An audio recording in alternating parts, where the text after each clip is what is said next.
आज़ादी के पहले का जो काल था उसमें अंग्रेजों ने मोटे तौर पे निर्णय लिया कि जो ये मामले क्योंकि लोगों की रोजमर्रा की जिंदगी को बहुत नजदीक से प्रभावित करते थे, इसलिए इसमें ज्यादा छेड़छाड़ नहीं की जाए और धार्मिक आधार पर जो कायदे कानून थे उनको यथावत रहने दिया जाए।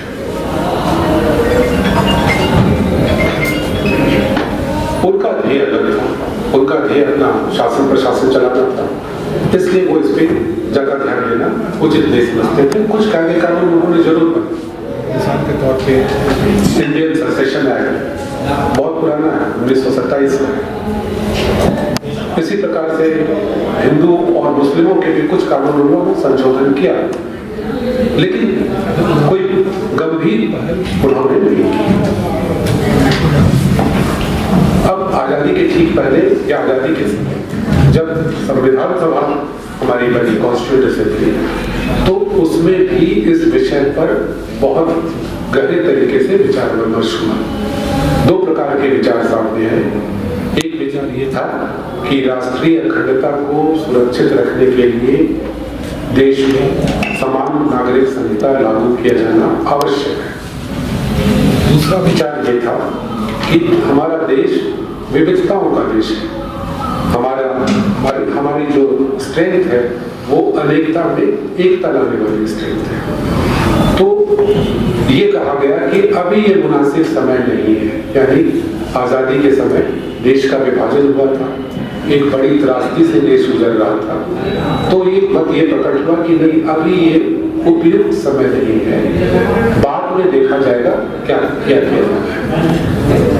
बहरहाल संविधान सभा में डिस्कशन हुआ और इसको उन्होंने जो संस्कृति की संविधान के रूप में article 44 directive principles of state policy का एक अंग बनाया और ये कहा कि राज्य का ये प्रयास होना चाहिए कि देश में आगे चलकर समान नागरिक संहिता लागू हो। ये विषय कोई नया नहीं है, ये विषय बहुत पुराना है।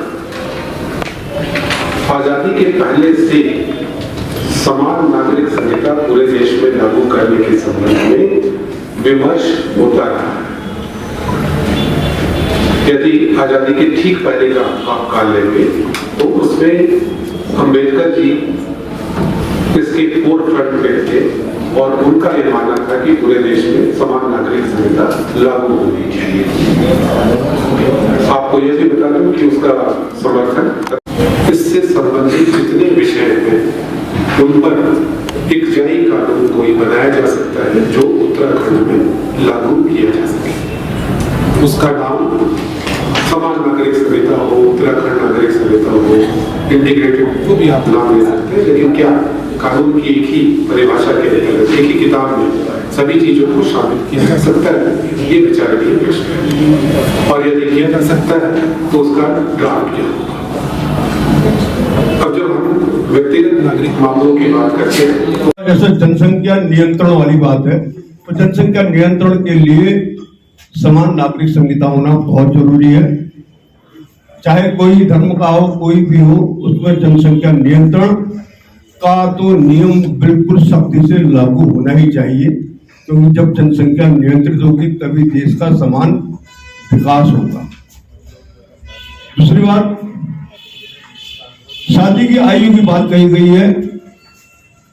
कुछ लोग कहते हैं कि जैसे ही लड़की प्यूबर्टी में आ जाती है तो उसकी शादी हो जानी चाहिए। प्यूबर्टी में आने की कोई लिमिट नहीं है, कोई उसकी एक बनाई हुई वो सिद्धांत नहीं है कि कब वो प्यूबर्टी में उसको मान लिया जाए। बेहतर हमारे जो संविधान में आज तक व्यवस्थाएं दी गई है, लड़के की आयु 21 साल और लड़की की आयु 18 साल मानी गई है, और उसको 21 साल करने का जो एक प्रस्ताव है वो मैं समझता हूँ लड़की की आयु को 21 साल कर दिया जाए ताकि जनसंख्या में भी नियंत्रण हो। नगर निगम परिसर में समान नागरिकता अभियान घोषणा की गई, इसमें कैसे विचार आए और उसमें क्या मंशा की गई? देखिए, व्यक्तिगत नागरिक मामलों को नियंत्रित करने वाले जो भी कायदे कानून हैं वो समाज के हर व्यक्ति को, हर परिवार को कहीं न कहीं स्पर्श करते हैं। इसके मद्देनजर समिति ने निर्णय लिया है कि प्रदेश के कोने कोने में जाकर लोगों से उनके विचार आमंत्रित किए जाए। इसी की कड़ी में आज हल्द्वानी में हमने ये परिचर्चा रखी थी और मुझे बहुत खुशी है कि समाज के सभी वर्ग के लोगों ने, आपने देखा यहाँ एडवोकेट्स थे, सामाजिक कार्यकर्ता थे, सरकारी मुलाजिम थे, सभी लोगों ने अपने अपने विचार व्यक्त किए। जो विचार आए वो विविध प्रकार के विचार हैं। एक विचार ये है कि धार्मिक मान्यताओं के साथ कोई भी किसी प्रकार का हस्तक्षेप नहीं किया जाए। यह स्पष्ट किया गया कि रीति रिवाजों के साथ कोई छेड़छाड़ जनरली नहीं करना है। लोगों का भी यही विचार है। लेकिन धार्मिक मान्यता, अभी कुछ लोगों ने प्रश्न उठाया, आर्टिकल 19 से 25, फिर 25 से 31, इनके बीच में जो एक विरोधाभास की बात सामने लाई गई। तो समिति इन सभी विचारों से जब अवगत होगी तभी उस पर मंथन करेगी और फिर अपनी कोई संस्तुति प्रस्तुत करेगी। सभी प्रकार से विचार आमंत्रित है। लिखित विचार भी लोगों से मांगे गए थे। बहुत बड़ी संख्या में लोगों के लिखित विचार आए हैं। उन सब पर गौर किया जाएगा। सर, एक सवाल, एक महिला ने भी सवाल किया था कि कानून बना दिया जाता है लेकिन नारी को कानून का लाभ नहीं मिल पाता है, कैसे और कोई काम किया? तो ये बात उठाई गई है कि खासकर महिलाओं के लिए जो भी कायदा कानून का प्रोविजन किया जाए उसका कड़ाई से अनुपालन करने का मेकनिज्म भी बनाया जाए। आप सबको पता है कि जो भी एक्ट बनता है उसके अंतर्गत कुछ रूल्स भी बनाए जाते हैं। उन रूल्स को बनाते समय यह ध्यान रखा जाए कि जो भी प्रोविजंस किए जा रहे हैं, एक तो उसका अनुपालन आसान हो और यदि उससे कोई डिविएट करता हो तो जो भी उसके नेगेटिव कॉन्सिक्वेंसेस हैं वो निश्चित रूप से फ्लो करें। सर, आपका नाम? मेरा नाम शत्रुघ्न सिंह, मैं समिति का सदस्य हूं और उत्तराखंड से रिटायर्ड IAS अधिकारी हूं और प्रदेश का मुख्य सचिव रह चुका हूं।